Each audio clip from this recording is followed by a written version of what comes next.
Hi, hello, good morning, and welcome to this week's serving of Mickey Waffles, a Disney podcast where we cover everything from parks, movies, and merchandise. My name is Sinead. My name's Kate. Hi guys. How's it going? I'm good, Kate. How are you? Yeah, I'm doing pretty good too, now, to be honest. It was pretty warm last night, I have to say now. I wasn't enjoying the humidity. It's been very warm the past few days. Well, I say that. Yesterday it was freezing cold in the morning, and Mm-hmm. I had like a fluffy jumper on, and then I had to run training, and all of a sudden, mid training, I suddenly It's got really realised I hot. was hotter than the sun. And I had to try, and because I was the only person running the training, so I had to try it. Mercifully I was not on video, but I had to try and like navigate taking my jumper off whilst having headphones on as my like way of as using them as a microphone. It was, and I ended up sitting with my jumper off my arms and stuff, but just hanging around my neck because I had no way of taking it fully off without completely Rather interrupting the than just training. saying, sorry guys, give me 1 sec, just gotta take my jumper off before I pass out and die. Yeah, basically. Sorry guys, give me 1 sec there. Yeah, cool, great, I'm back. Yeah, I mean, I could have put myself on mute for like 3 seconds. Did that enter my head in the minute? No, because I No. just went into panic mode, which was just making me warmer. So it was a time. Oh Yes, dear. it has been very warm. I just find it's like when I go to bed, it's an okay temperature. But then, like, I wake up at like 5 a.m. I'm like, why is it so warm? Yeah, it's weird. I need some more of Really, those really weird. thunderstorms to come and cook the air.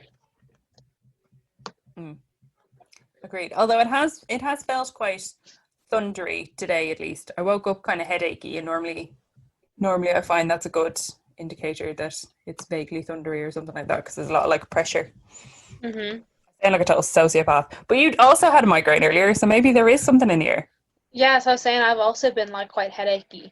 So I wonder, is it like coming? Is it? Because I think we're like kind of near enough the same height. Because you're up like quite high as well, like house wise. I So I thought think you like meant like personally wise, and I was like, what no. has your height like if you're 5'7" or in around it, you And feel also, those two headaches. we're definitely not the same height wise. Like, you're definitely taller I than was me. like, what? I'm very short. I was so confused. Sorry, carry on. I feel like I think our homes are probably at the same height in the world. Mine might be a Okay. little bit higher than yours, but I don't think it's that much higher. So I wonder, is like the pressure. I'd say the pressure affects us the same way in weather wise. Jesus, this topic really got away from me. It did, but sure, these things happen. What else do we do on this podcast? Well, talk shite and talk about crisps, seemingly, which everybody agreed with our crisp selections as representation of proper Irish culture. The only other one that was called out by the lovely Maeve was burger bites. Jesus, I haven't had burger bites in years, and that's saying something. Because, like, I'm not that old. I feel like I'm not really a fan of them. I definitely had them when I was younger, and the only thing I remember is the thing is, like, you can't eat loads of them at the same time because they're so, like, round and thick. They are, it's exactly what they No, are. no, I They're feel you. round, thick crisps. Yeah. They're just a sphere. I always felt like they used to just kind of taste like an OXO cube, like a beef OXO cube, which I mean, I think they're supposed to be like beef flavored crisps. It's really specific, as in, like, have you ever eaten a full beef oxo cube? No, but my granddad used to be really weird and like make quote unquote soup out of OXO cubes, and he would always use a beef one. So I No. feel like that's what they remind me of. See, because Burger Bites used to be made by Sam Spuds, but now they're made by Tato, Everything is made by Tato. which Every single thing is made by Tato. I think I remember. I don't think I've ever had them since Tato took them over. I think I only ever used to have them the old way. Do you want to hear the most like controversial? I feel we should just become a crisp bloody podcast at this stage. More on that in a minute. So did you know that Tato now also make King? Oh yes, I did know that. Like the But they absolute still, scandal. but they still don't taste this. Like, they still taste different. Like, they still have their different like flavorings Yeah. on them. Which I Because think is King fair. obviously tastes different. So when you look up on taquitos.net with our series about snacks, they say that Oh, burger okay. bites are these corn-based snacks were shaped sort of remotely like tiny little hamburgers with a dense cheese puff sort of consistency. They tasted pretty good with a nice tanginess mixed in with the corn taste, but they didn't really taste like beef or hamburgers. Dot dot dot. Fair. Yep. In fairness, I couldn't tell you the last time I had a pack of burger bites. Oh my god, taquitos.net. The web just got less useful. Taquitos.net. Oh my god. Love it. Sorry, I'll just text out of this now. Love it. So how's your week been, KP? Yeah, it's been fine. Just working. Nothing overly exciting. How's work? And like, and saying that, like, work's gone dead. Like, we are very dead lately. I don't know if that's because, well, no, because it got kind of dead last weekend, and masks weren't like mandatory at that stage, and it was still quite dead. But the weather has been quite nice, as we previously discussed about 5 minutes ago. So I do like. I wonder if people aren't going to shopping centers because it's quite nice, which like I don't really mind. But now it's gotten back to the whole like very quiet, and then it was like you can kind of pass the time all right when it's dead, but like when it's dead and it's also warm in the center and you also have to wear your mask, even though there's like no customers around, it's kind of like I don't want to be here anymore. Yeah. I feel yeah. It seems to be, I don't know what's going on. It seems like most people, at least in my work, and I know also in Breffney's, everyone seems to have taken this week as holidays. So Oh, I don't know if people have gone off down the well, maybe. country and hopefully haven't gone outside the country, but that's a totally different topic. Um, so maybe that's why there just aren't as many people in Dublin. Yeah, maybe I have to say, like the past 2 weeks ish, maybe there was a lot of people coming in to buy like clothes for holidays, like shorts and t-shirts and stuff, especially for the kids. And Yeah. but there was one woman who she made it seem like she was going foreign, but I don't think she was. So like we have an extended return policy of 45 days because you can't try anything on the store for obvious reasons. And Yeah. she was like, well, how am I supposed to? I was like, you can buy both and then just return the one that doesn't fit. And she was like, well, we're going on holidays for 3 weeks. And I'm like, cool, 3 weeks is less than 45 days. I was like, AP has no time for your bullshit questions.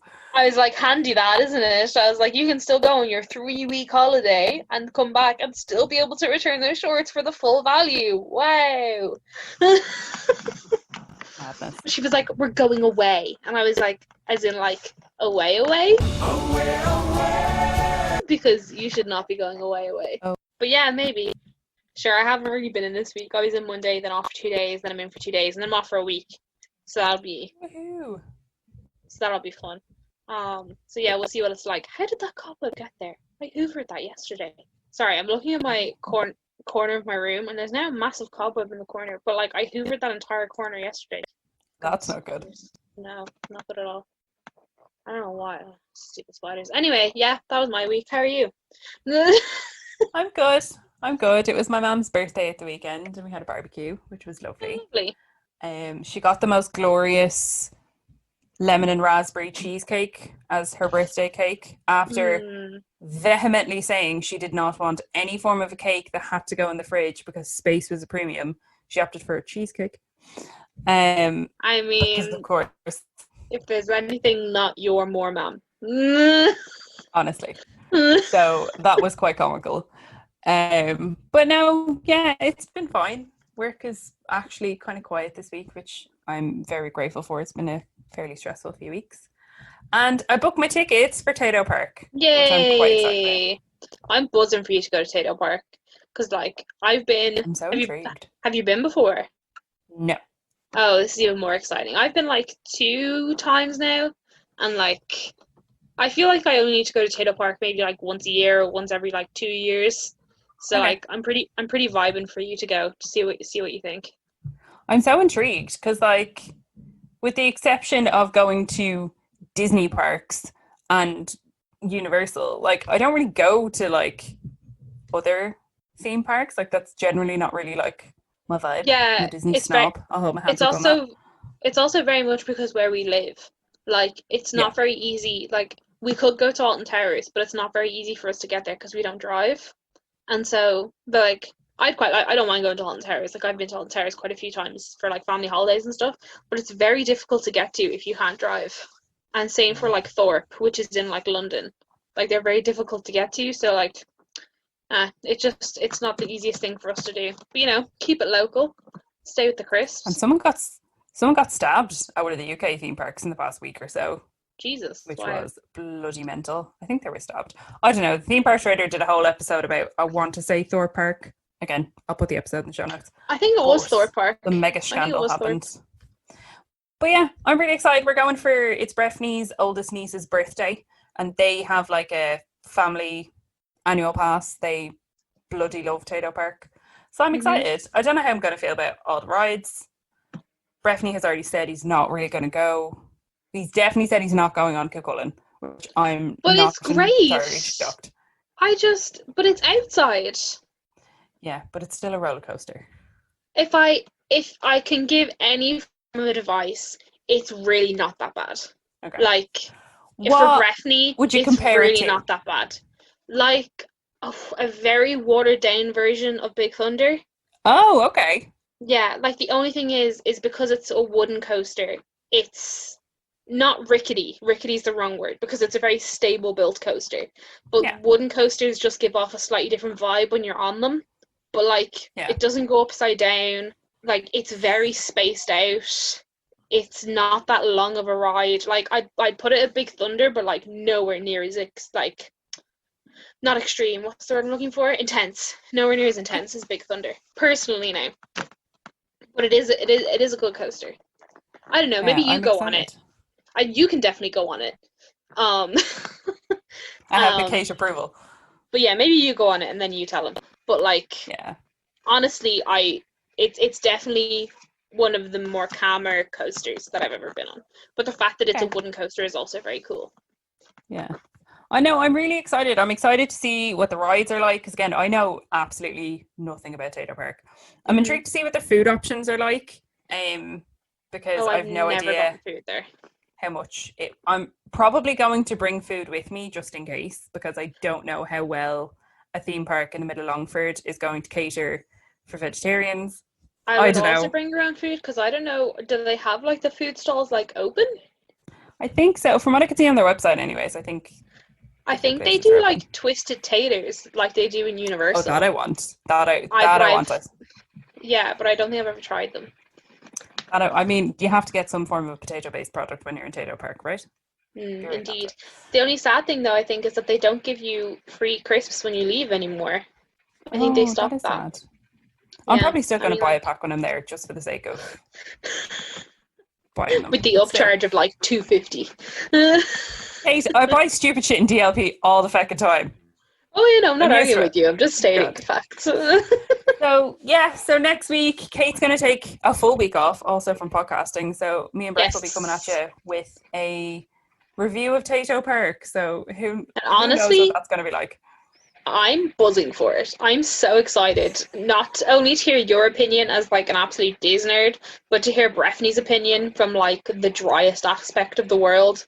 Like, I just want him to really come at it and just like say it for what it is. Because like some of the stuff, man, he's going to have a field day. I just know it. I'm so excited. So that'll be next week's episode. More crisp related conversation, because that's just what we do now. Yes, indeed. I'm very excited.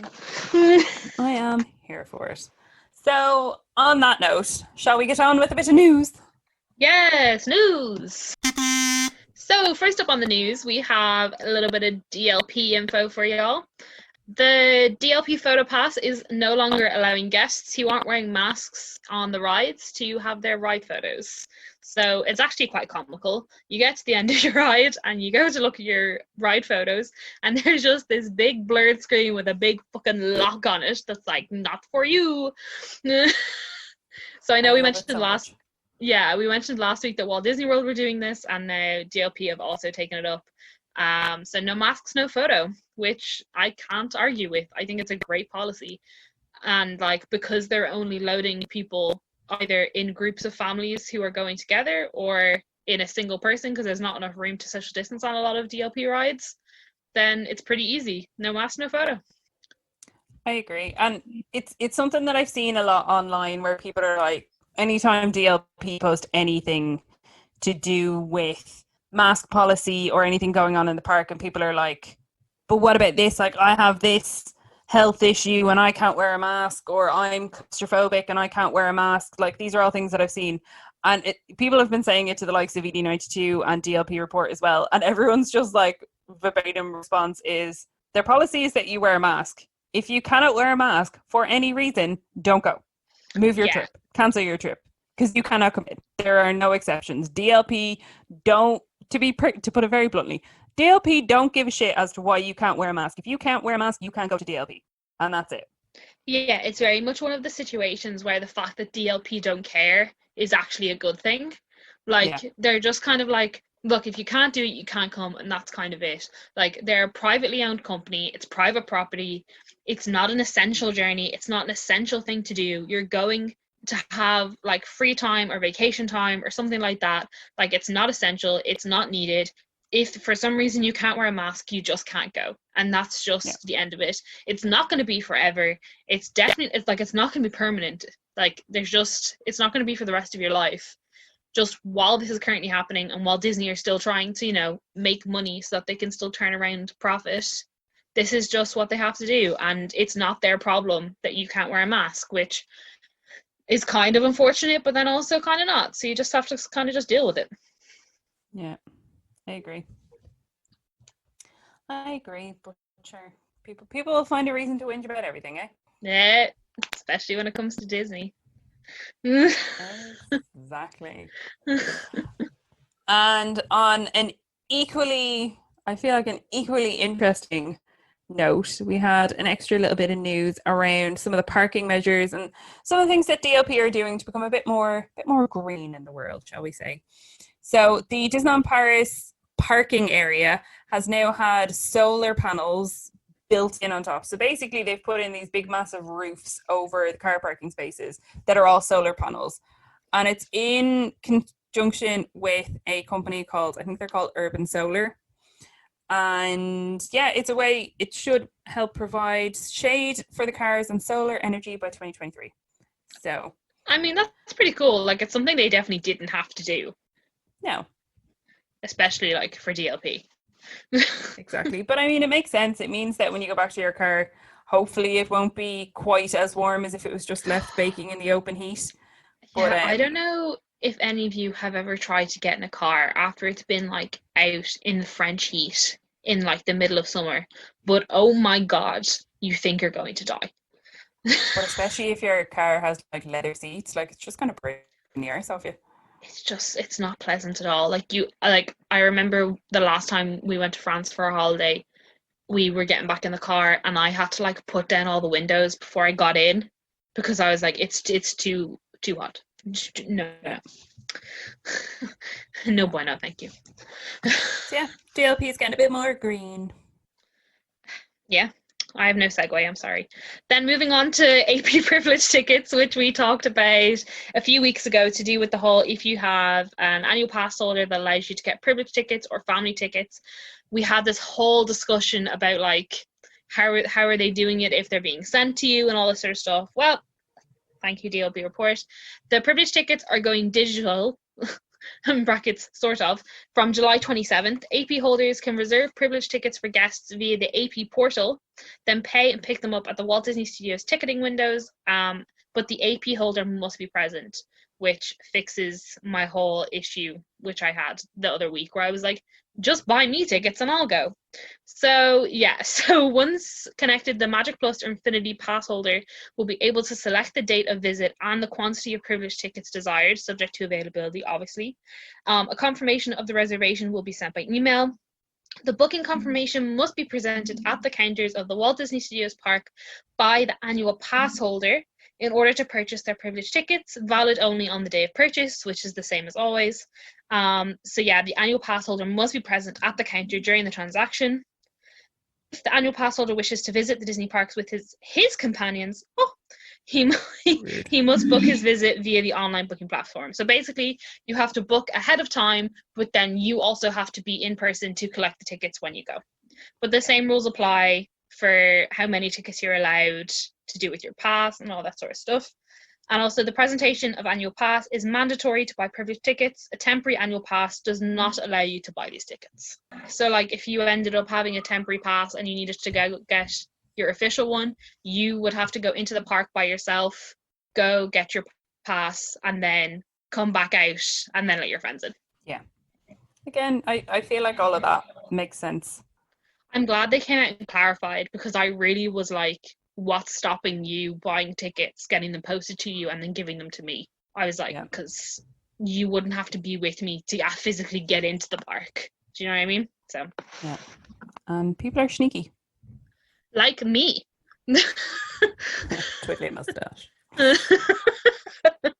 So yeah, that's the clarification about AP privilege tickets. If any of you are going and were wondering about that. Fabulous. So some other clarifications that Disney made over the past week. So we spoke quite extensively last week about the various different magic shots that are available in DLP. Well, it seems like guests were a bit confused as to what the hell these were. So what DLP has done in the past week... Too much magic for them to handle. Honestly. So what DLP have done is they have created like little like sample photos of what this shot will look like when it shows up in your PhotoPass app. And they've put those beside the PhotoPass photographer. So the example that we have here from DLP report is of a couple sitting on a bench and then stitches in between them. I know there's also a Remy one that you can get over by Plaster Remy. And there's the various different ones that we spoke about last week. So if you see a photographer and they're just kind of in a random spot, there should be a little board beside them that shows you what your magic shot will look like, because clearly people were confused. I mean, I think it's good. If you were used to the absolute crappy PhotoPass experience of Disneyland Paris prior to date, I would also be confused as to why there was someone actively taking photos. Like, why do you want a picture of me sitting on this blue bench, huh? So, yeah, makes sense. I do have to say, I've seen a lot of people posting their magic shots on like Facebook groups and on Instagram, and they're all really cool. Like, there's the balloon one outside the castle, and I'm like, damn, I want that. That one's so cool. Yeah. It's at like exactly the right angle. It's like they actually tried. It's like they're actually trying. I can't believe it. I can't believe DLP are actually trying, and we're not there. It's really upsetting, to be honest. But anywho, just a little quick shout out for some characters. Bo Peep was with Jessie the other day in the production courtyard selfie spot. So it has just been Jessie and Woody for a few days, but it's nice to see that Bo Peep is back. We haven't seen her since that Toy Story Playdates thing that they had. How many years ago that was? Yeah, when she was like, they were like, hey, boom, gone, bye-bye. But yeah, she's looking pretty good, and it's nice that they're putting out some more, not rare characters because she's not that rare, but you know what I mean, like it's nice that they're turning them around, especially with like selfie spots and stuff, because like what's the harm? Yeah, and I only sent in the screenshot of the Jessie one. I meant to send in other screenshots, but so at Meet Mickey this week, it had been that you could meet Mickey, Goofy and Donald up on the stage, but they have also included the Chipmunks have been there, Scrooge was there during the week. I think this morning they had Minnie and Daisy with Mickey. So they've been kind of altering characters there. And then over by the old mill, that little character spot, I think they're using... Down the very far back or closer? Closer, so kind of between the old mill and the Princess Pavilion. I know the one you're talking about. It's like a whole greenery area. Yeah. So that kind of area, I think they're also using that as a selfie spot. And from what I could see, I think DLP report said today anyways, they've been swapping between Tigger, Geppetto and Pinocchio. Excellent. So they're putting out some more obscure characters as well. Yeah, like it's good. I know that like even people seeing like the more classic characters, they've been really happy. Like people are absolutely loving Daisy in her gazebo. Like as soon as you come in, like she's like absolutely owning the park. People are loving it. And yeah, and I know I was listening to I was into Discover TLP, their newest episode, and Nick was really unhappy with the fact that the Princess Pavilion had just been turned into like a walkthrough. He was like, what's the point? And I almost had like a conversation with my phone that was like, Nick, this is absolutely amazing. I was like, why would you not want to do this? So yeah, like I think even like the little photo spots with like the chair and all that sort of stuff, they're actually pretty cute. And to be fair to DLP, I actually think they're doing everything they possibly could. I really don't think they're fucking this up. I think they're actually doing a pretty good job at it.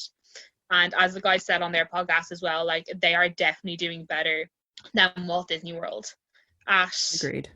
Like queuing, and like I know it's very hard to what's the word? Police social distancing because people are still going to be people, but I think incorporating the whole selfie spots thing, and it just, everything does seem to be moving quite smoothly. So, you know, props to DLP when they deserve it, which isn't Absolutely. often. Exactly.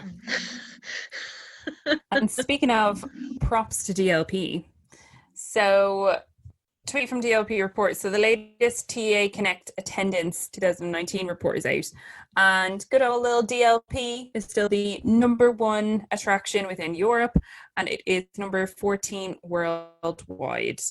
So, and poor Walt Disney Studios is 4th in Europe and then 23rd worldwide, which I think 23rd worldwide for Walt Disney Studios is not horrific, I have to say. So for DLP, they had just under 10 million guests last year, which is a bit mental, to be honest. It was slightly down off last year. So they had 9,745,000. Now, obviously, that's a rounded number. And then following that, we have Europa Park in Germany and De Efteling. I'm going to go with that in the Netherlands. And then Walt Disney Studios Park, which had 5 million, not 5,000. That would be really sad. 5,000? 5,245,000. So what kind of beat Disneyland Park anyways with regards to worldwide is, unsurprisingly, 4 other Disney parks. 4 other Disney parks, many other Disney parks. I was like, 4. I was like, Sinead, they're all there. So the top 3 are Magic Kingdom in Walt Disney World, Disneyland Park in Anaheim, California. We have Tokyo Disneyland, Tokyo Disney Sea. Tokyo's bloody smashing it. And then Isn't Universal it crazy Studios. That both... Sorry, go on. Isn't it crazy that both Tokyo Disneyland, Tokyo Disney Sea, and Universal Studios come before any other Walt Disney World park that isn't Magic Kingdom? It's mad. Isn't that crazy? Absolutely mad. So, yeah, I think that's quite good for DLP. I'm very proud of DLP. To be honest, I'm also proud of Walt Disney Studios Park for making it on the list. Yeah, and in fairness, DLP had just around 100,000 less guests than Disney's California Adventure, which I find truly shocking. I mean, look, you gotta, come on. Gotta take your wins where you can. Our poor little DLP, it's just trying. It's just doing the best it can. She's chugging along. Look, soon she'll have new merch and then she'll be popping up again. We hope and pray. And yeah, and then for a final bit of DLP news before we hop over the waters, the main gates of the Fantasia Gardens have been removed. So, you know, the massive big gates when you walk into Disneyland Paris Park, they're just gonzo. Just bye-bye. This is part of a new security screening area remodeling project, meaning that they're going to have the security area there. I think they're planning to bring it that bit back further. I think it's because you remember they did it in Walt Disney World a while ago, so they brought security back away from the actual entrance to Magic Kingdom, so you do it at the TTC or before you get on the boats or whatever. Yes, I do. So I think they're just trying to bring it that bit further away. But in fairness though, it means when you turn that corner down, you just get like a straight shot view of the Disneyland Hotel, and she's just so pretty. Yeah. It's a bit, I'd say like if I was there, it would feel a bit weird, but you know, things gotta change. People move on. C'est la vie. Oh, not again.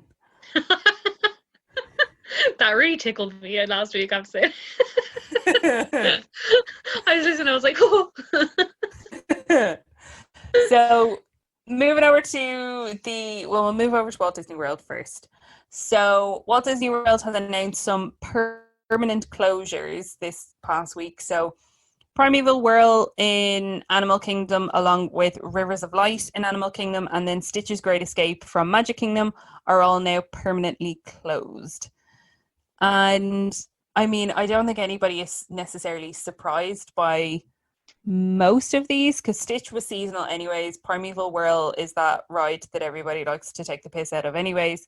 And then I don't know many people that are big stans of Rivers of Light. But I was watching the latest episode from the Diz, and Pete was kind of discussing where he kind of thinks that anything that isn't a big people eater or anything that is too costly to continuously run or to continuously maintain, chances are Disney's just going to get rid of it because they're trying to recoup costs at the minute. So it could be the year of a lot of closures. Well, they have to kind of recoup somehow, don't they? Exactly. But I love how we talked about it last week and we were like, I'm not sure if it's official. And then literally a day later, it was like, it's official. And I was like, so it is when we record our podcast. always perfect timing. Then another bit of news from Walt Disney World is that Disney World will no longer allow visitors to eat and drink while walking around the park. I.e., you cannot carry a coffee cup around with you for 7 hours during the day and not have your mask on. So there was people absolutely taking the mickey in terms of this. It is very easy to walk around, have a drink, and have your mask on, to just slightly move your mask, have your drink, put your mask back on. People took advantage of it. They just really went ham with it, and so now you're not allowed. Yeah, people ruin everything. Again, from watching the Diz show yesterday, they were saying that whilst they haven't seen this be a massive issue in the park, and for the most part, people seem to have been not taking advantage of it, but they said the biggest place where this has been an issue is Disney Springs, because people are just going into Starbucks and then are just walking around Disney Springs. And because Disney Springs wouldn't have the same, I suppose, kind of volume of cast members around, that people aren't, I suppose, kind of pulling guests up on it. So yeah, it seems to be a bigger issue in Disney Springs than it does in the parks. Again, that's just from, I suppose, one group of people's point of view, but hopefully it'll kind of sort itself out. Yeah, like it does make you kind of wonder, like, with being the epicenter of the virus and you having to put in all of these different measures to ensure that people are wearing their masks in your park, it's like, are you gonna shut down again? Yeah. Like it's just a bit crazy. Like, we're obviously, like, they've been open for however long now. They're getting like 15,000 new cases every single day. Yeah, it's horrific. Like, but they're still just powering through, and I'm like, maybe they just won't close again. Maybe they are looking at their curve and being like, well, it's going to drop in the next month anyway. What's the point? Yeah, and again, I suppose to reference the theme park traders, so they, and also that Universal podcast, which is the name, I'm not just being rude, that is the name of the podcast. They've obviously been talking quite a lot about Halloween Horror Nights and everything that's going on there, because the event as of now is still running. They're still casting people for houses and all of that. Crazy. Like, there have been no official house announcements, so I think they're in an awkward position of, I don't think they really know what to do, to be perfectly honest. And I know from what I've kind of seen on Twitter that the guys from Theme Park Trader put out a tweet asking people, well, what do you think they should do? What do you think should happen with HHN this year? And I think that's their kind of plan for their episode next week. So we'll be sure to put that in the show notes when it gets released. But what I kind of said is, I can understand that they already have the houses built and they've already put that money into it and they've already started casting people and people have already bought tickets. So I think maybe if they announced it that this year they were going to run it as a scaled down event where they were not releasing the same volume of tickets that they would have last time, they would normally, I mean.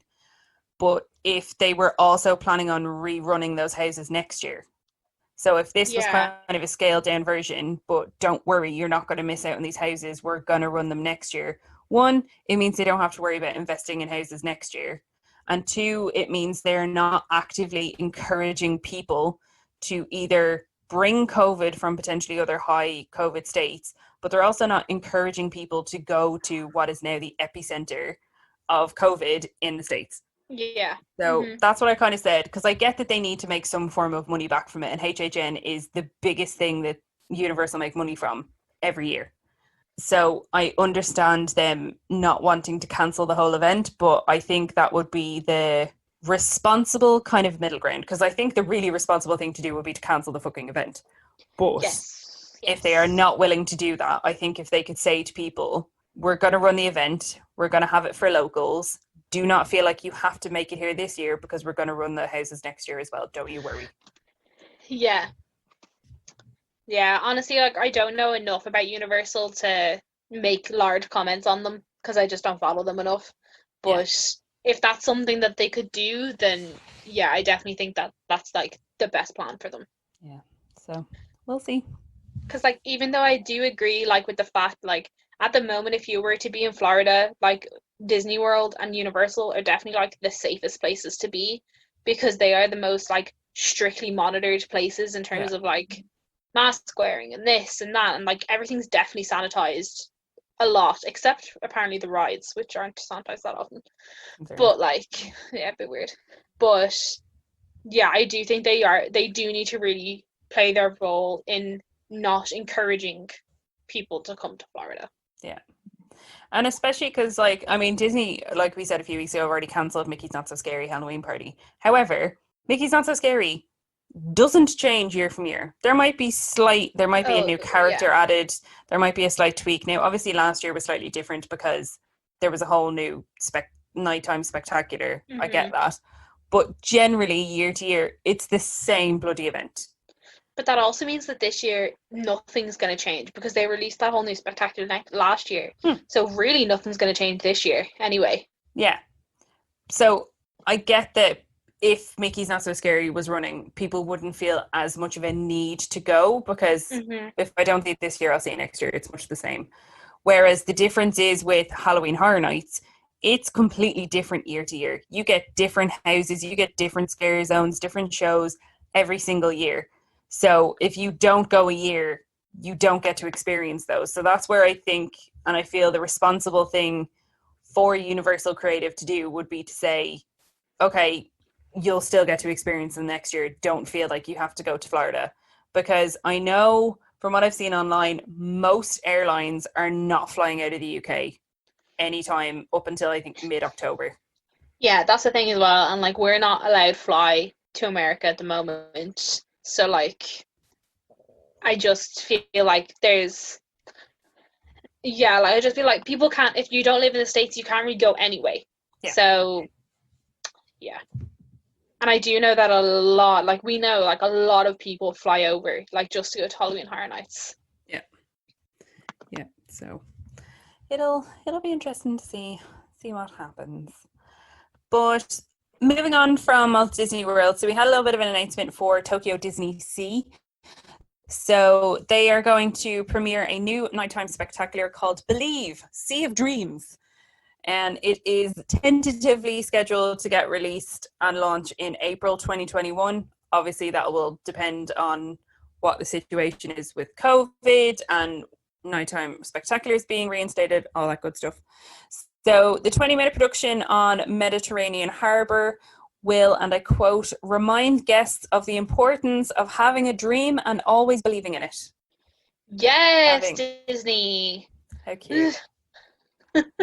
And the little logo is real cute. It's like in a little like infinity symbol. It's cute.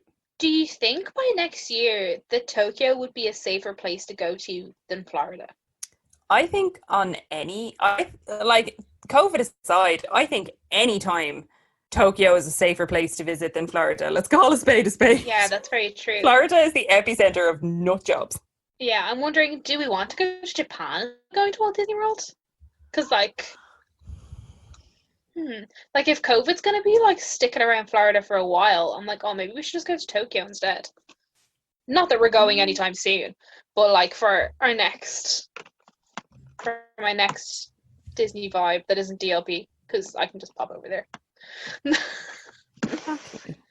And then one thing that I had forgot to add into the news, but I am going to reference it because how could I not reference new Hocus Pocus merch? Oh So yeah, I saw this. we had some visuals last week of a brand new Hocus Pocus Spirit jersey. It's actually quite cute. There is no way that I am not buying this. Even if I have to order from Shop Disney US and pay the ridiculous shipping and pay the ridiculous taxes, I don't care. Never a more perfect Spirit jersey. And I'm potentially even including my Skeleton Dance one in this has existed because this is amazing. It is a kind of two-toned tie-dye green Spirit jersey. So on the back across the shoulders it has Hocus Pocus in gold, kind of like foil writing it looks. And then it has kind of a cartoony version of Winnie, Mary and Sarah. It's got Billy Butcherson on it. It's got the book. It looks like a Hocus Pocus version of the DLP castle, if I'm being perfectly honest. And then it has a little Thackeray Binks on it, which obviously I love. And then on the front it just says Hocus Pocus. But it's kind of like tie-dye. So the top half of it is like a green, like a real like hunter green. And the bottom of it is what I can only really describe as like a Maleficent green. And I'm so here for it. And I need it. I just sort of say, like, since the last Hocus Pocus Spirit jersey they brought out was that absolutely revolting black, purple, like it was proper tie-dye. It was disgusting. Mm-hmm. It was really bad. And considering they've really turned the boat around from that to this, like, fair props to the Elden Merge team on that one. I'm so here for it. So I've already told Breffney that if this is not going to come to Shop Disney UK, he is going to have to contribute towards it for my birthday present. Well, there you go now, ladies and gentlemen. Healthy relationship at its finest. I have my priorities right.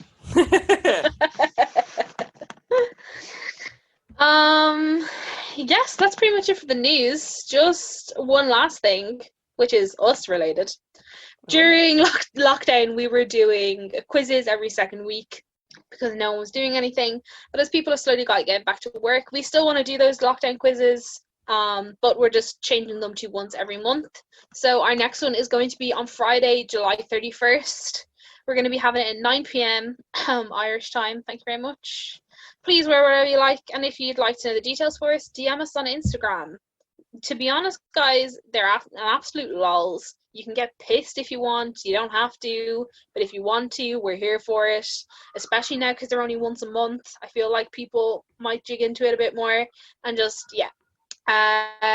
Haven't made the quiz yet. But you know what? It's going to be an absolute banger because I haven't made one in a month.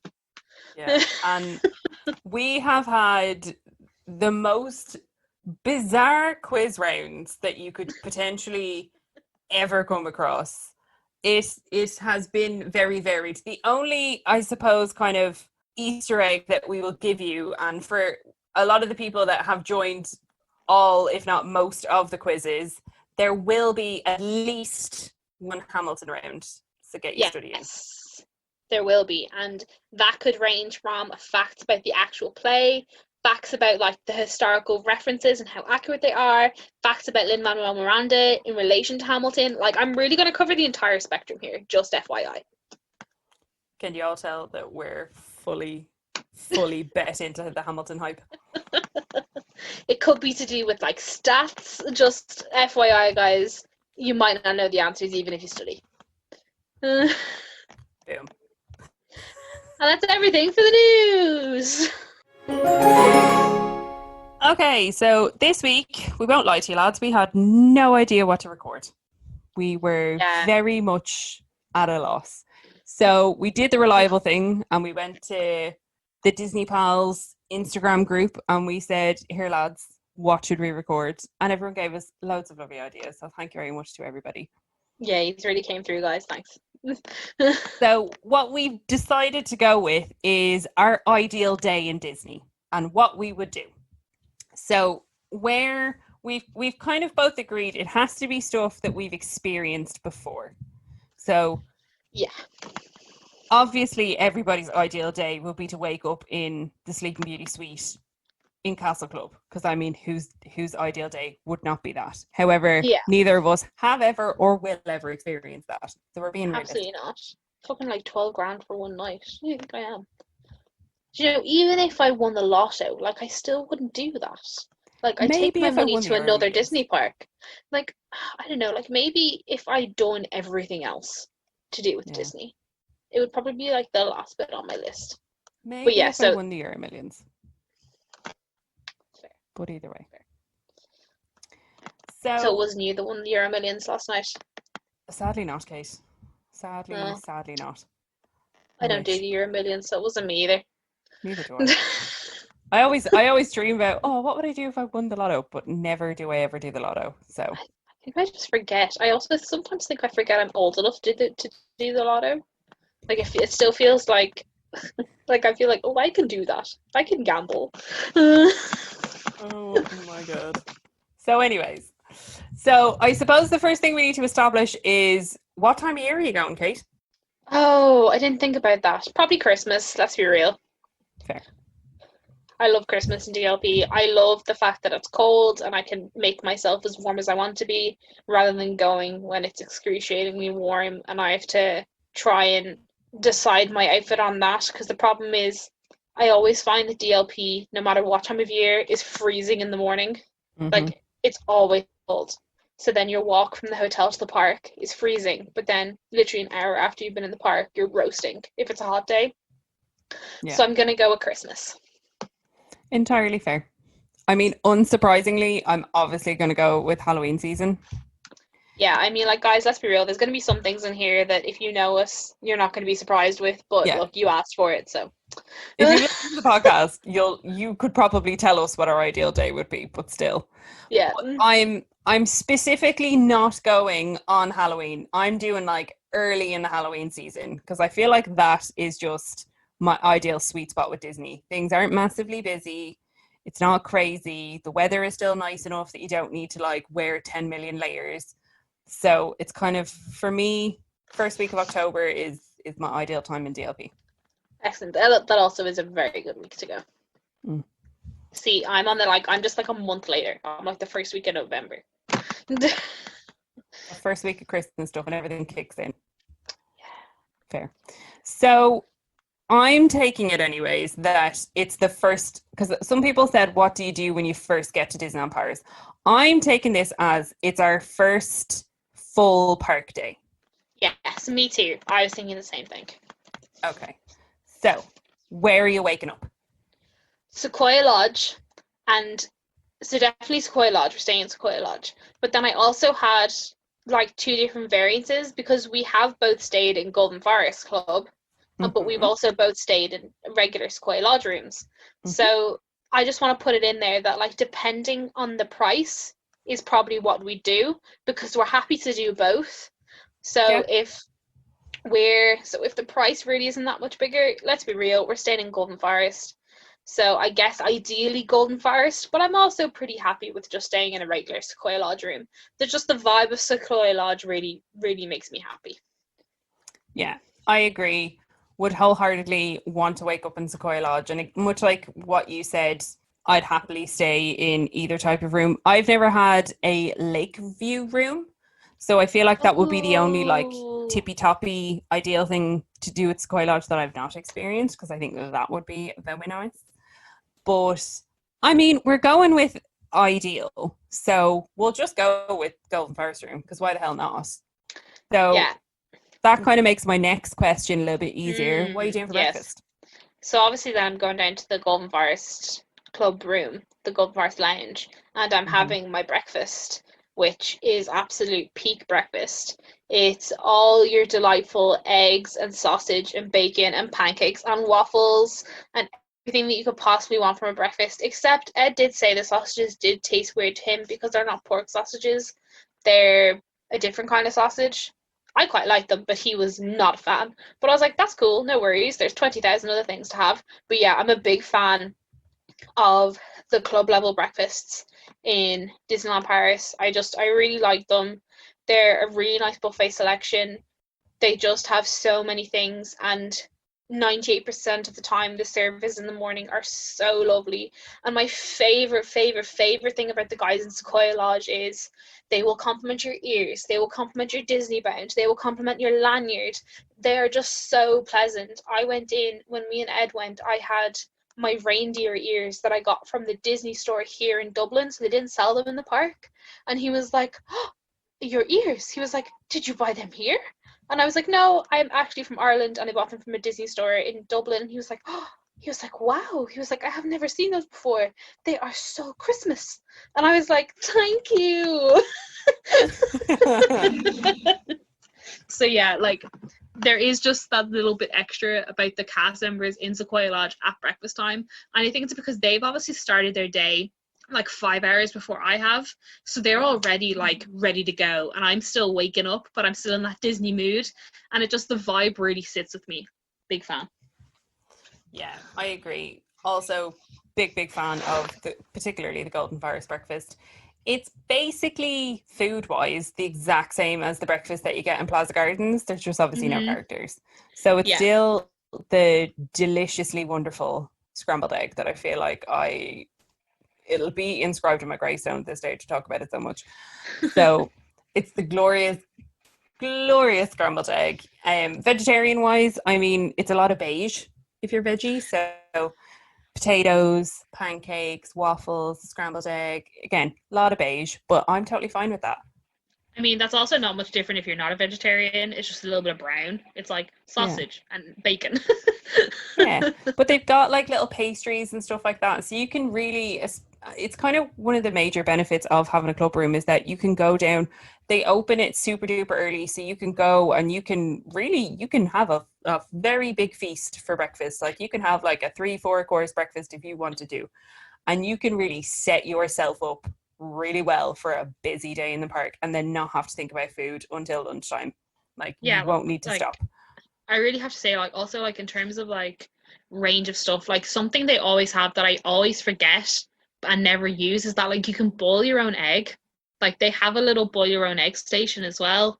So, like, if you were looking for, like, you could have, like, a healthier breakfast if that was really your vibe. Like, they have fruits and cereals and yogurts and all that sort of stuff. There's juices. They even have, like, sparkling or still water. And they also, if you go at, like, a special time of the year, they always have, like, whatever special cake, bread like cake there is. Like the time we went, they had the pumpkin cake. And then when I went at Christmas, it was like a Christmas tree.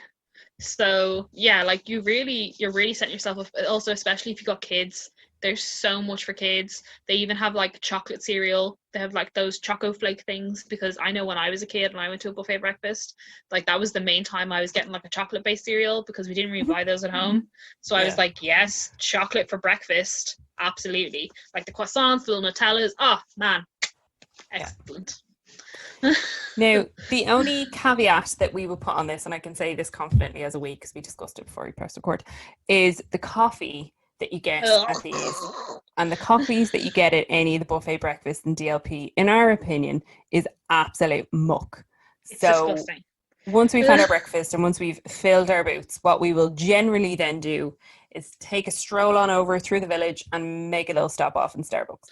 Yeah, like to be fair, like, okay, we've probably get, like, okay, so look, let's work backwards now. So if extra magic time starts at 8:30, we probably want to be in the, like, ideally, this is an ideal day now, so we want to be in the park for like 8:20.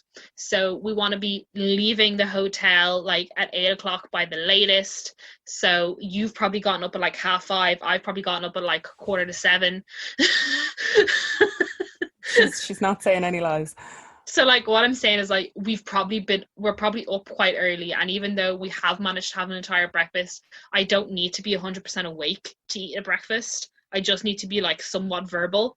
So by the time we get to the village, I'm like nearly there, and I just need that last little bit of coffee to really like boom me through the gates, which now no longer exist. But hey. What's your go-to coffee order, Kate? Honestly, it depends on the time of year. But I have put down that mostly because it's cold in the morning, I will usually go for a grande caramel macchiato. But that's really, I found I really only get that in DLP now, because at home now all I get is cold brew ever. That's all I ever get is cold brew. Like, that's it. But But for some reason in DLP, I still stick with the grande caramel macchiato because it's like it's so sweet, and I think it's like it's got that right hit of coffee and sugar that I need for like a DLP day. So yeah, what about you? I'm a staunchly cold brew gal. Yes. I bloody love cold. And DLP usually have it on tap as well, which is so handy because Yeah. annoyingly, a lot of Starbucks here don't have it. The past two that I've gone to are like, oh no, sorry, we don't have any cold brew. And I'm like, why? Yeah, so that's also the one in Paris is nitro cold brew. So it's even stronger than regular cold brew. I Mm-hmm. really wish they'd bring nitro cold brew to Ireland. Part of me thinks it's a legal issue that they can't have coffee that strong on tap. But then I'm also just kind of like they probably just don't invest. But yeah, I do find that these days now, and the one in Dundrum is actually pretty good for it. But I've had times where I'm like, hey, do you have any cold brew? But my problem is that sometimes I'll go like 3 days in a row and they don't have it. And I'm like, okay, well, cold brew doesn't take 3 days to make. So where is it? Like 24 hours, very easy. Like if they don't have it one day, I expect to have it the next day and they don't. And I'm like, guys, Oh, please. Oh, could I I sound any think more I'm basic? I think I'm gonna make a pitcher of cold brew. We've spent so long talking about it that I think when we're finished recording, I'm gonna go make a pitcher of cold brew to have for the next few days. It just really hits right. Anywho, moving on. Yeah. So we've picked up our Starbucks and we're again heading through the Disney Village. I feel like I already know your answer to this, anyways. But what park are you going to? Disneyland Paris, Disneyland Park, Number one in obviously. Europe. Yeah, what? Who? Yeah, we would never, ever, ever, ever start our first full day in Walt Disney Studios. We No, just don't. It's just wouldn't do not it. happening. We're just those kind of people. We will not. Nah. No, and I have to say, the more I go to DLP, the less time I spend in Walt Disney Studios. Yeah. Like, and again, it depends on the time of year. If Mickey and the Magician is open, I might spend slightly more time there because I want to go experience Mickey and the Magician. But because the only ride that I ever am like, oh my God, I need to go to Walt Disney Studios to go on this is Ratatouille. Because I Yeah, ain't a you Terra love Terra girl. Ratatouille. No. I ain't a Terra Terra girl. However, I do like going over to go on Ratatouille. And I also like that they usually, around the kind of Halloweeny, the later kind of colder months of the year, they have the little food festival and you can get the hmm crepes and you can get the little cider and it's just all delicious. So I'll hmm usually take like an afternoon or maybe a morning if I really want to go and crush. And I'll do Walt Disney Studios. And other than that, I'm kind of good with DLP Park. Yeah, I think it's definitely going to change whenever the expansion on Walt Disney Studios is done. Like Yeah. that's really going to shake us up. But until that time, like Walt Disney Studios is really quite limited on its experiences. So yeah, we definitely always start with um Disneyland Park, 100%. Mm-hmm. Especially for the extra magic time, because extra magic time in Walt Disney Studios really only gets you Tower of Terror and Crush's Coaster. Basically, yeah. Because there's no So, characters or anything. yeah, exactly. So we've gone into the park. What are you doing first? Okay, so I was actually really specific. Excuse me while I just get up what I wrote. So I said, Kate's written a full like novel. I'm Just actually FYI. just I'm gonna, doing this on the fly. do you know what? I just have a whole paragraph about. So I'm just going to read it, right? So I have, then we'll head straight to DLP Park using extra magic time, of course. If we've managed to roll out of bed early enough, we'll be there before 8:30, meaning there's no queue for any of the extra magic time characters yet. We'll take some Main Street pictures and just be vibing while we decide which character to meet first. Let's be honest, it's probably going to be Donald. We'll queue for like 10 minutes at the front of the queue, watch everyone pass us and look at us like we're idiots, and then boom, meet and greet Donald, and then we're out of there.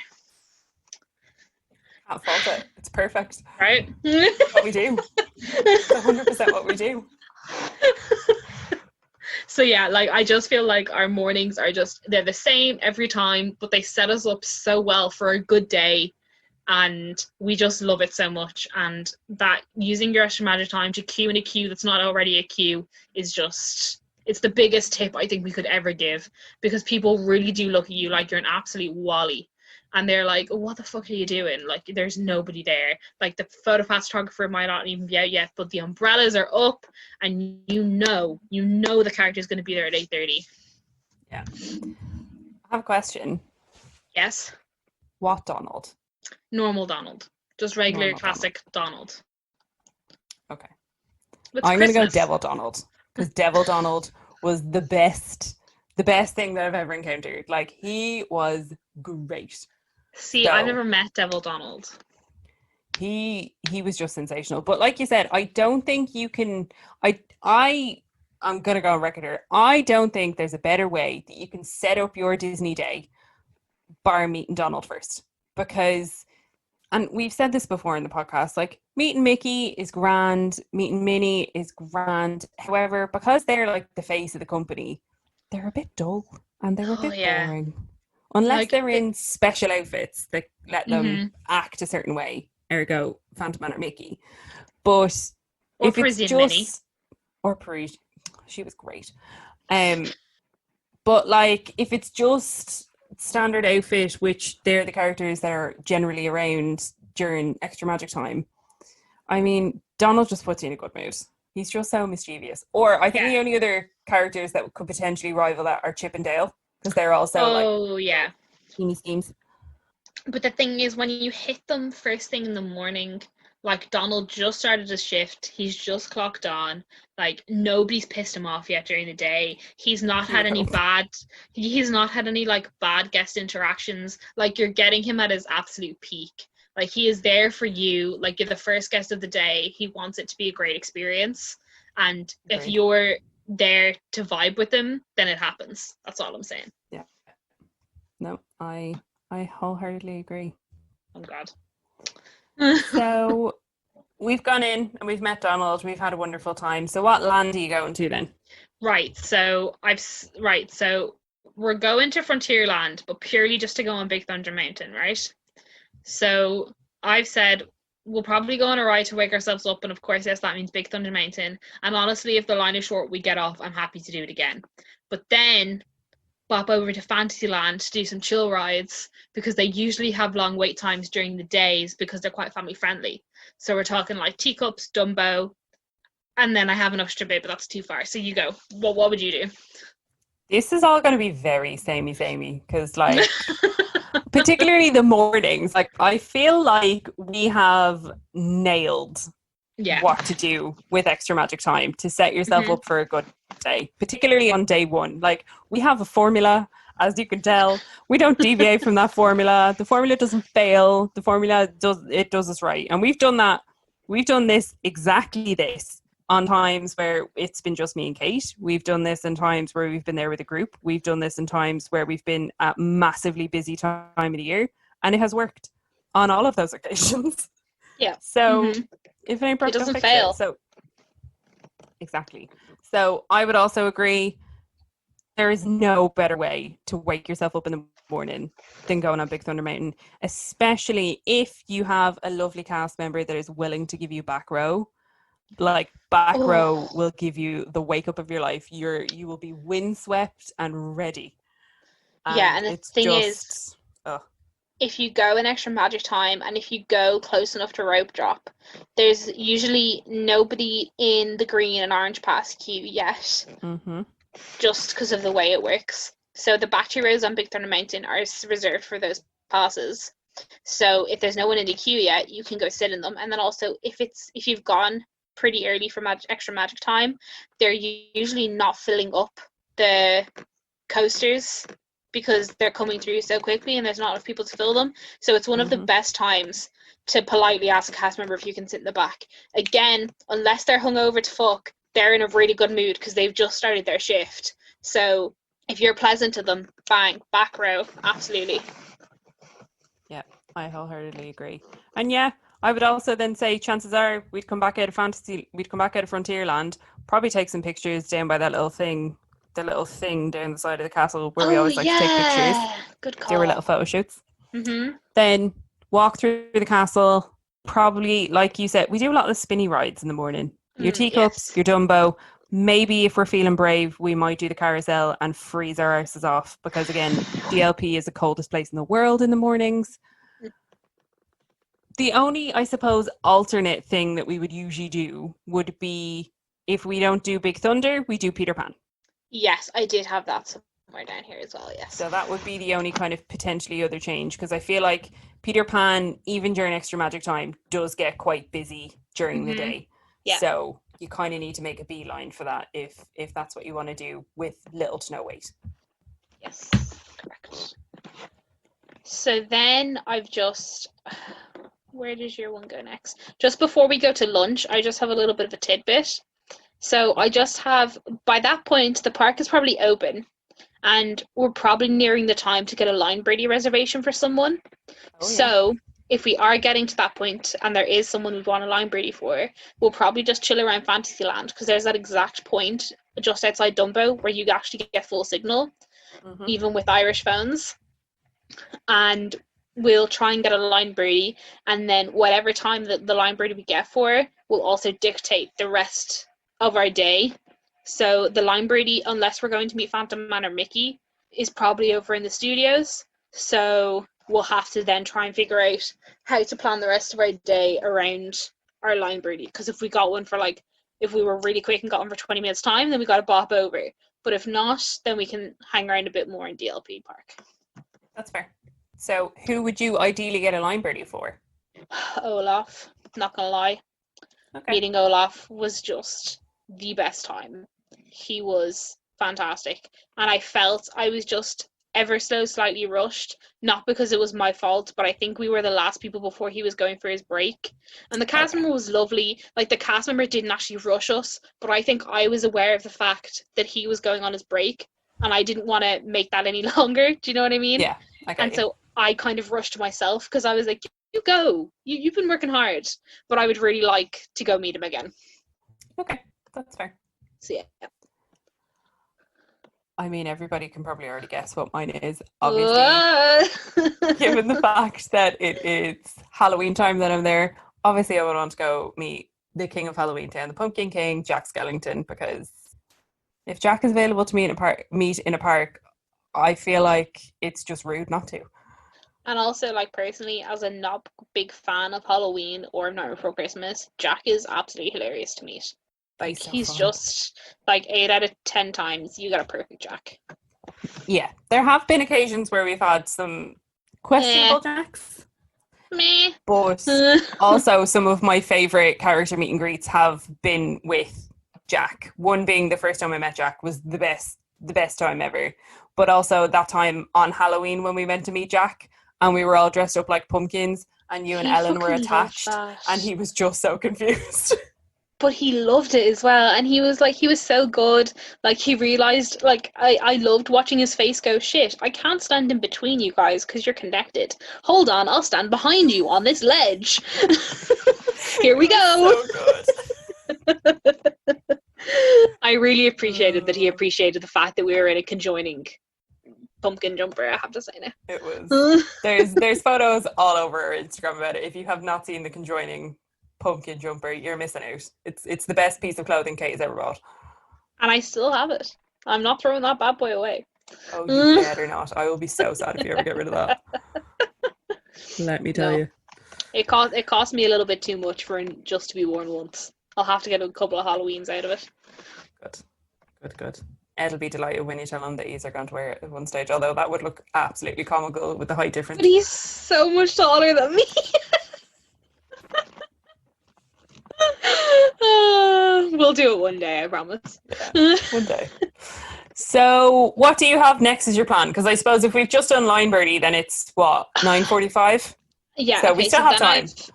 Yeah, okay, so where am I at? Okay, so then I said probably head over to Phantom Manor.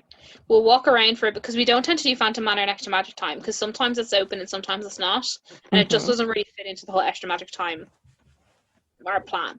So I have walk around for a bit and wander down to Cowboy Cookout to see what the crack is with characters, because sometimes there's some fun characters down there, sometimes they're just queues are too long, and also depending on what time of year it is, you might have some special characters, and if we can be bothered, we might queue, we might not, who knows. Then we'll go to Pirates, and then at that point we'll remember to get a fast pass for Peter Pan's flight, because in our excitement of getting our Line Birdie reservation, we definitely forgot to get one, and we just hope that the times match with our Line Birdie. This is all so painfully accurate.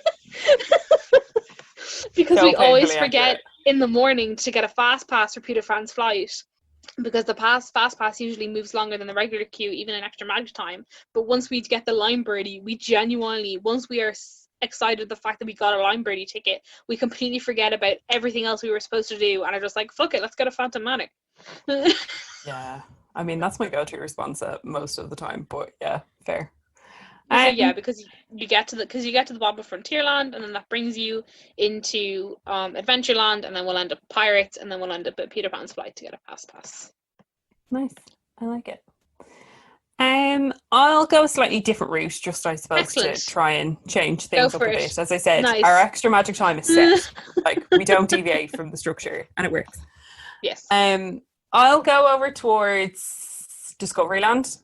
Perfect. And maybe hit up some of those rides, just I suppose as something different. So depending on what way the waits are, I'll either get a fast pass for Star Tours and go on Space Mountain, or I'll get a fast pass for Space Mountain and go on Star Tours. Because generally at that time of the day, one or the other will be about a 20-minute wait, and then you won't have to wait too long for the fast pass. So by the time you would go on one, your fast pass will be ready for the other.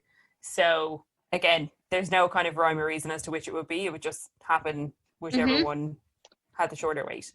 Yeah. And then probably go on Buzz. Buzz is usually good for kind of early-ish in the morning. Mm-hmm. Yeah, I agree. Try and beat Breffney again. Definitely lose to Kate again. That's where I'm at when it comes to Buzz Lightyear and my scoring. Better than Breff, not as good as Kate. So, I'll take it. And then, I don't know, it kind of depends. Maybe again, it's Halloween time. It's Halloween Town. Jesus. It's Halloween time. So I'm banking that it's probably about half 11. So I maybe don't want lunch yet, but I'm definitely going into is it Hyperion? Yeah, Cafe Hyperion. Videopolis. Is it both? It's Cafe Hyperion, but Videopolis is like the bit where you sit down. Yeah. Okay. Sorry, I was confusing myself. I'm going to go into Cafe Hyperion. Probably going to get a really big Coke Zero. Definitely going to get a pumpkin. Yeah. For it's a visual medium, so y'all can't see. It's not a visual medium; it's an audio medium. So you can't see the facial expression and the like moment of solace that Kate just had. They just remembering the soft caramel pumpkin. Good. Oh, I just miss it so much. It was so beautiful. So yeah, that's what I'm gonna do. That's good vibes. Smash Discoveryland and have a pumpkin. Excellent. So the whole like going to one side of the park and going to the other side of the park, they're completely interchangeable, and they really, I don't think, change your day.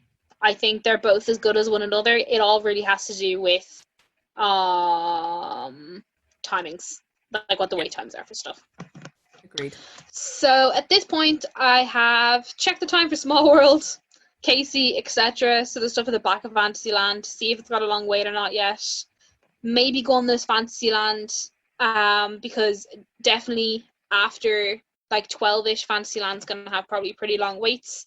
Then I have go over to Space, figure out if we're hungry, and debate whether to eat before or after Space, which will of course depend on the wait time for Space, and then end up doing that in whatever order and eating Cafe Hyperion. Fair. We are, and I used to never be a fan of Cafe Hyperion, but it's definitely upped its game in the past few years. Yeah, it definitely had a big menu rehaul. So like if you have refurb, overhaul. Yeah, I mashed two words together there. Story of my life.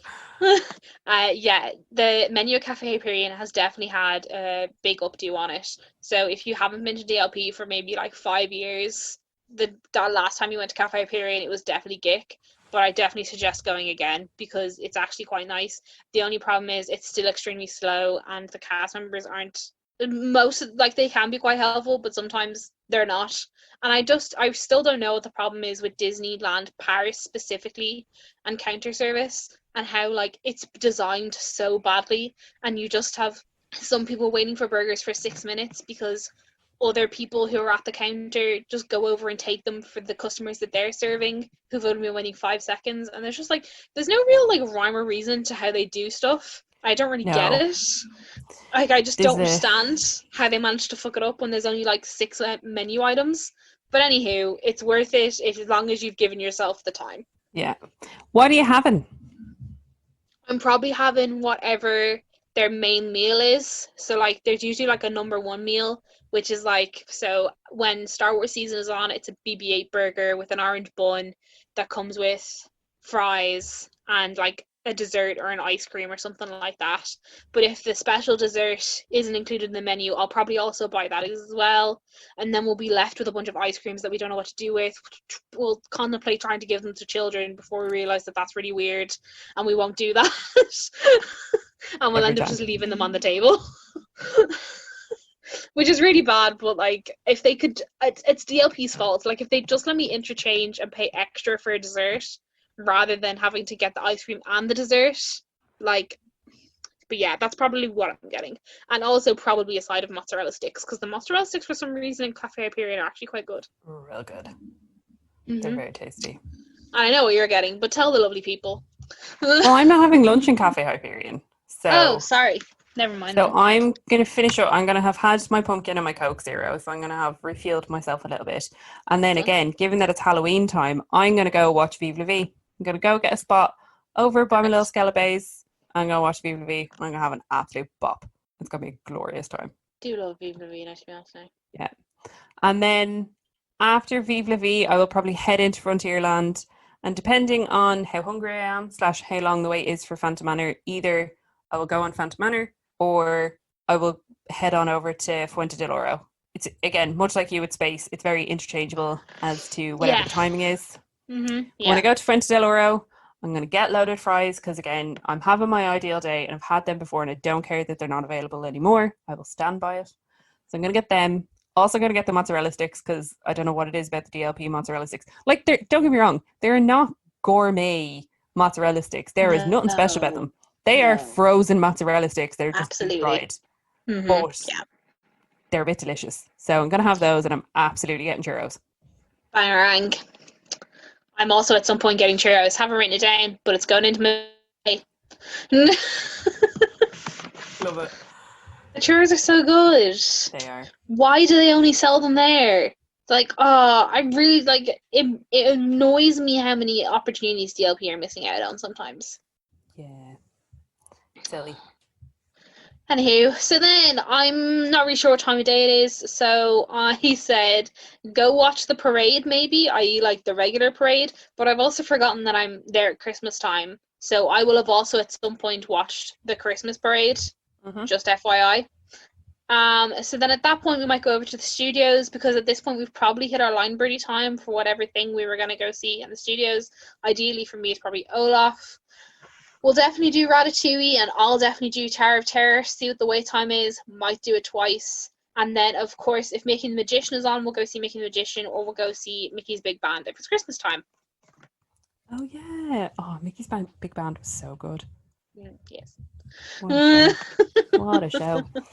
So, for my kind of, I suppose, like afternoony time, I suppose between having lunch and going to the parade, there's probably like 2, maybe 3 hours in there, depending on what time you have lunch at. Yes. So would probably go do Pirates at least once, maybe twice, depending on the wait time, because we do love Pirates of the Caribbean. And then would probably go in and do some bits in Fantasyland. So maybe Dumbo, maybe Casey Jr., The Little Boats, Small World, any of those kind of ones in and around Fantasyland. And to be honest, at some stage would probably stop and get whatever form of speciality hot chocolate they have and those little donut balls, because I love a snack. Love a snack. So yeah, probably just mooch around, because by that stage that's kind of around the time where there's another one of the Vive la Vies on, and that kind of pulls a bit of a crowd, and that's when a lot of kind of families might have like early dinner or like a late lunch type dealio. So Fantasyland might be slightly quieter. Who knows? Yeah, no, that's good. Not. I do find that Fantasyland is definitely at its quietest early in the morning and during parades. Yeah. So just FYI for anyone out there. So then we've probably gone back to the main park for the actual parade, but we've gotten a snack. So we'll never just arrive for the parade. If it's like our parade viewing day, we'll scout a spot, we'll get a snack, we'll sit and wait, we'll be vibing with the parade, and then in my perfect day, we might do 1 or 2 more rides. So what, the parade's at like 5:30, the parade takes, depending on where we've sat, maybe half an hour to 45 minutes. we've had our snack. Then we might do like 1 or 2 more rides, maybe like a Big Thunder or a Space. But then at this point, we're going to stop our day and we're going to go back to the hotel because we're going to go to California Grill for dinner.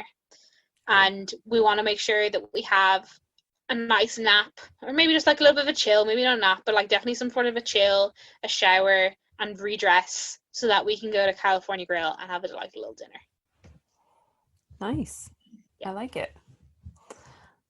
So my kind of paradey time, so go to the parade on my perfect day. It's obviously a Tuesday because it would have to be guest star day. It would have to be guest star day. Obviously. And it's not Pinocchio. It's not Pinocchio, let me tell you. Literally anybody except Pinocchio. I will even take like a themed Goofy over a Pinocchio. Oh yeah, big same. So yeah, absolutely not Pinocchio. And again, much like Kate said, love a little snack. Go into that little sweet shop that's right next to Flora's. Go in, get a little shortbread biscuit, delicious. Have some nom noms. Get probably a bottle of Coke Zero or something. And then I've realised just how much I eat at Disney, but I also feel like I often forget. But do you know what I mean? I feel like it's either I eat all of the things or I eat nothing. Yeah, I also think it might be like, I also think some days we eat a lot, like we snack a lot, and then the next day we might not snack at all. Yeah. I do find that we kind of do that. Anyway, continue. Yeah. So after that, I'm going to follow the parade right out of the park, and I'm going to go up to Cafe Fantasia, and I'm going to have a glotini. I'm going to sit and chill, I'm going to recharge my phone, I'm going to look at all the pictures that I've taken, and I'm going to have a damn good time. I'm going to enjoy that glotini and that stale popcorn. Like, I don't know how it's always stale. Like, they must do something to it. Is it a certain like type of popcorn? Do they just get it in like human-sized bags, and it's just because you get like a tiny little shot glass full? It's like, here are your 3 pieces of vaguely tomatoey flavored stale popcorn, and it's like, what? Are they not like cheesy flavored? Oh, I thought they were tomatoey flavored. And our palates are really different, because I thought that's why it was kind of stale, because it must like, it's like pre-popped, pre-prepared, sent in flavored popcorn. I feel like Sandy will be able to confirm this for us, because Sandy's also a Cafe Fantasia glotini kind of gal. So Sandy, if you could let us know, is it cheesy or is it tomatoey, or is it like pizza flavor popcorn? Are we just like both? Oh wow! Oh, fair. Flavor popcorn. Cool. So, yeah, I'm gonna sit and I'm gonna chill in Cafe Fantasia and kind of rest my feet a little bit before heading back into the park. Excellent. Okay, well, I've already skipped to dinner. So what are you doing then before dinner? So I'll go back into the park, probably do Phantom Manor again, probably do Pirates again. Both of those are dependent on what the weights are, but generally the specific week that I've ideally chosen is usually quite quiet, and that is generally the time where people do leave to go and get dinner or to go and kind of do shopping and stuff before going to dinner. So Pirates, Phantom Manor, don't really care the order. Maybe Big Thunder on the off chance that it might be quiet, but probably not. And then, to be honest, by that stage, in my mind, it's probably about 7:30, 8 o'clock. And that's regardless of the kind of time of year or whatever, that's probably my park day done. That's me leaving DLP Park, and I ain't going back in. Yep, excellent choice. So you're going for California Grill for dinner? Yes, I am. Oh, but it's so nice. Like, if this is like my ideal day, I'm doing it, because because I've, like, as someone who's been to DLP quite often, I'm really happy to cut my day short to go have a chill and a refresh to then go back to California Grill. Like, I really don't mind. Like, it's so worth it for me. But like, if it also means that I miss Illuminations, who gives a fuck? Yeah, like the only time I've run back into the park around Illuminations kind of time was to not go to Illuminations. It was to go back and run and do Pirates before Pirates closed. Fair, completely fair. And I ain't sad about it. Illuminations does not come into my dream day. The only time I would ever put Illuminations into my dream day is if I was doing the sparkling experience, which I've not done, so I can't do in this particular issue. But like, that would be the only reason why I'd include Illuminations in my dream day, is it because it would be encompassed within the sparkling experience.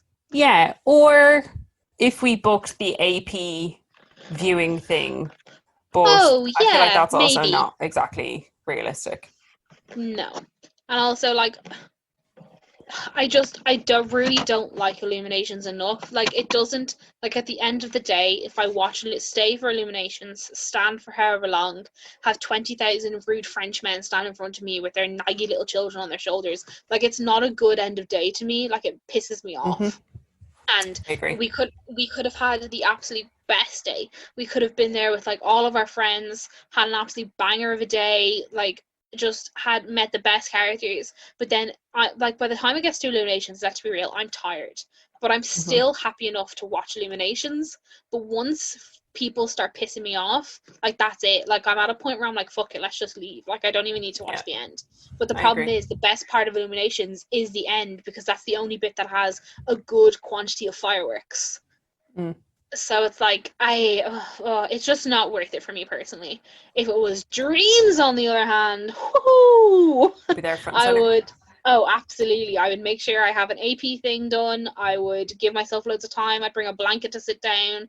Absolutely, Dreams is there, but because it's currently Illuminations, absolutely not. Yeah, I agree. Like Breffney quite likes Illuminations, and I get that that's the I only Disney understand. fireworks he's seen, so I get it. Yes.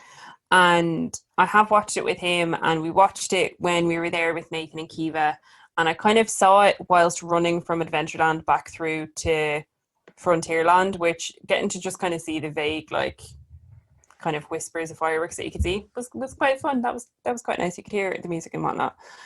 But yeah, it, the people around Illuminations are so infuriating that the fact that the show isn't awe-inspiring, it just my annoyance at everybody around me completely outweighs my enjoyment of the show. So I just, unless I am there with somebody that is desperate to see them, and generally we will usually try and do the fireworks maybe the first night or our last night. That's Yeah. kind of the way we do it. So usually it wouldn't be this date anyways. So Yeah. yeah, not fussed about that. Um, if I was to do like kind of like a fancy sit down dinner, the only one I've kind of ever really done was Bistro Chez Remy that I would do again.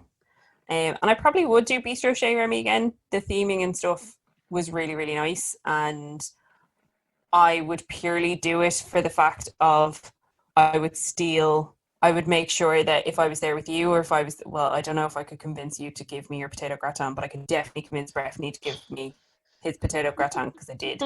I kind of ate some of my pasta.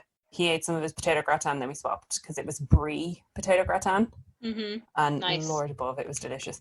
But I'm not going to go Bistro Chez Remy because honestly, that wouldn't be my ideal day because my ideal day is going to Vapiano's and it is splitting a cheese and mushroom pizza and a mac and cheese down the middle. Beautiful. Nice. Good choice. That like I really miss crispy that mac top. and cheese. Oh, honestly, it just is fucking sensational. I might So try and like remake it someday. yeah, why not? Um, so what are you doing after dinner? Okay, so after dinner, let's see. It's probably I don't know, maybe like 9 o'clock because Mm-hmm. of when I've had my reservation. I'm probably very full, so I'm gonna take a very leisurely stroll back to the hotel because I'm full. Mm-hmm. Um, depending now, honestly, depending on the time of year and how late the shops are open, I'm probably gonna go into World of Disney. I'm probably gonna go into the Lego store and I'll be in such a jolly holly happy mood. I'm definitely either gonna buy 5 pins or a Lego set that's €60. I Because love that you didn't try undersell yourself and just say I'd probably buy a pin. No, you no, went for the full accurate, the full fantasy. Kate don't buy single pins. Kate buys pins in bulk. it is very, very, very rare for me to buy a singular pin. The last time I remember obtaining a singular pin was when Ed bought it for me because I was looking for this one particular Rapunzel one and we couldn't find it in any of the shops. And I'd gone to the bathroom. And while I was in the bathroom, he was in the nearest shop. And when I came out, he was like, I found the pin, I bought it. I was like, oh, thanks. But it was obviously just the one pin. And I think that Yeah. was the last time I obtained a singular pin. Like I just don't do it. There's always at least a second pin where I'm like, well, if I'm gonna queue, I'm gonna queue, and then I might as well queue for more than one pin. So yeah, but to be fair, if I've bought 5 pins, I probably won't go then buy a heap of other stuff either. Like I do still have my limits, but if I have gone to World of Disney and there isn't any new pins that I like, I will then probably go to the Lego store and probably buy some Lego, because that's just how I roll. That's fair. For me, so I'll leave Vapiano's. Will also likely go and spend at least 20 minutes of my life in World of Disney, having a mooch, potentially buying pins, pining over all the big statues and stuff that I'll never actually buy, and complaining that DLP doesn't have better merch. And then I'm going to stop off and I'm going to get some dessert. Nice. I'm going to get them chocolate covered strawberries.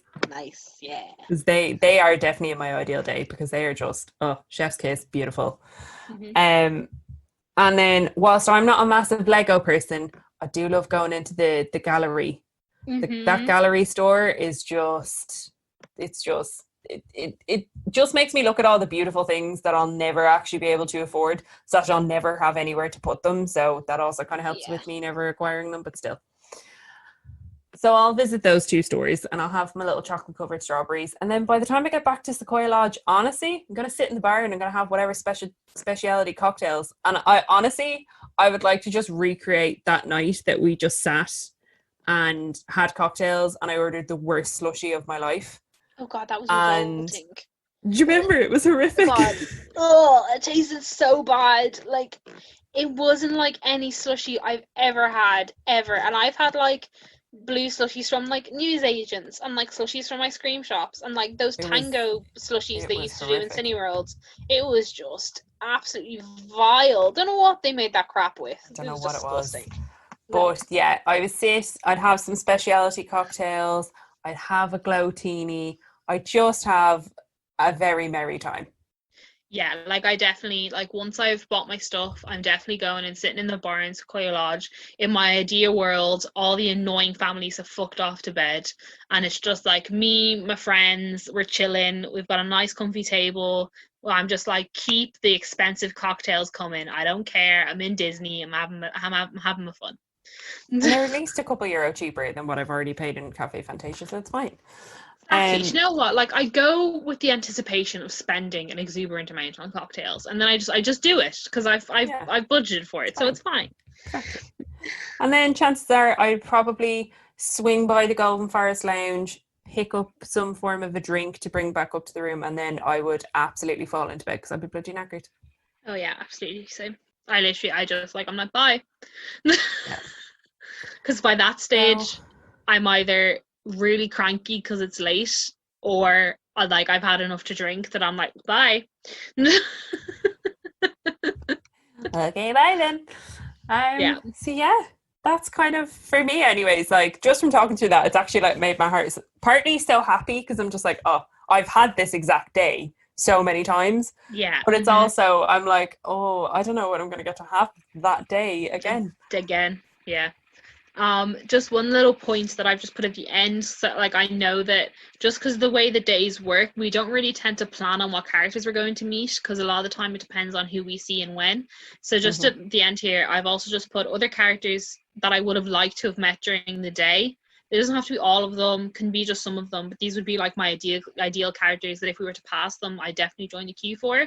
So I've got Rapunzel and Flynn, Scrooge, Moana, because I've never met Moana, and I know that's kind of cheating, but she's there. Winnie the Pooh, and then also Hatter and Alice, because Hatter and Alice, the one and only time me and Ellen met them, I could not stop laughing for about 10 minutes afterwards. It was just such a fab experience. They put you in such a good mood, and like trying to have a conversation with Hatter is just so funny. Like, he takes everything you say and spins it 180. It's just great. So they are like my top tier characters to have met during my dream day. I'm trying to think who I'd add. I think I'd probably add Goofy and or Pluto, because I love Goofy and Pluto. Yeah, they're Pluto's good eggs. Good shit. Yeah. Merida, if she was about and her queue was still open, because love Merida. Scrooge would also be on my list, and maybe the Chipmunks, but I feel like the Chipmunks queue is always massively long and closed off. Yeah, they always just hit it at just the wrong time. Also, Bert and Mary. Oh yeah. Would love. Do you know? No, actually, sorry. Just one little quick little tidbit that's definitely Quack. cheating. One little quack. I'd love to meet Bert and Mary in the gazebo, or like just outside the yeah. gazebo, because I've seen it Beautiful. and I want it. Who knows whenever that'll happen again? But yeah, just a little sideline in there. Sorry. If you had to choose between meeting Bert and Mary in front of the gazebo or meeting Bert and Mary with penguins, what are you picking? Bert and Mary in the gazebo. Okay, fair. Think how cute of a picture that would be. Me, Bert, Mary, gazebo, castle. Oh, it would just be so cute. That's fair. I feel you. With my little, imagine I was in my Mary Poppins bound as well, with my little ears and my skirt. Oh, that'd be great. Love it. Just say it. Love it. So yeah, I think that's everything. I think that is our ideal day. Yeah, and I honestly hope that, like, if any of you guys haven't really listened to the podcast before or haven't listened to any of our trip reviews, that we've given you some tips for, like, your next, like, visit to the park that isn't during COVID times, because obviously a lot of these things we've done before COVID was an issue, or during regular meet and greets and all that sort of stuff. So I hope that we have sort of given, like, some form of advice to, like, get the most out of your day. Yeah, absolutely. And if you're somebody that has listened to all of our episodes and has listened to all the trip reports, you were probably one of the people that told us to do this episode, so you're welcome. Yeah, I hope you enjoyed. Thanks, guys. Well, please do reach out to us on Instagram. Tell us what your ideal day is. Like, go into full detail. We want to know, because as I said, we have our, particularly for Extra Magic Time, we have our formula and we try not to deviate from it, because it works. It's successful. You get the results you want from it. But what's yours? Like, what is your Extra Magic Time routine? What do you do? Let us know. Yeah. And if you guys hit us on Instagram, we're happy to share it on our story. Like, especially with this kind of stuff, I'd love to, like, get people's opinions on it, and, like, we'll reply back to you. So yeah, absolutely. If you guys have your perfect days, please hit us up, because I also just love hearing about other people's days. Like, that's why I watch vlogs and I follow people on Instagram. Like, I like seeing what other people do. Yeah, I agree. And on that note, I think we are done. Yeah, thanks so much for listening, guys. Again, if you want to hit us up on Instagram, it's at Mickey Waffles Pod. And if you want to DM us on Twitter, it's at Mickey Waffle Pod, because sans the S. Yeah, and please do leave us a rating if you're listening on Apple Podcasts. Be sure to share the episode with your friends, with anybody that likes Disney or anybody that's planning to go to Disney. Do pop us on over to other people. And yeah, I think that's pretty much everything. Yeah, don't forget about our Disney Pals quiz on the 31st of July. It's next Friday. If you want to come, no problems, just DM us on Instagram. We'll send you the invite for the Zoom meeting. If you've never come to one before, please don't feel like it's a scary experience. We're obviously all so nice. If you don't even want to talk, you don't have to. You can just sit and listen to, like, the shite we shout on about. But yeah, if you want to join, just DM us on Instagram and we're happy to send you the link. Absolutely. So thanks very much, guys. Talk to you next week. Bye. Bye.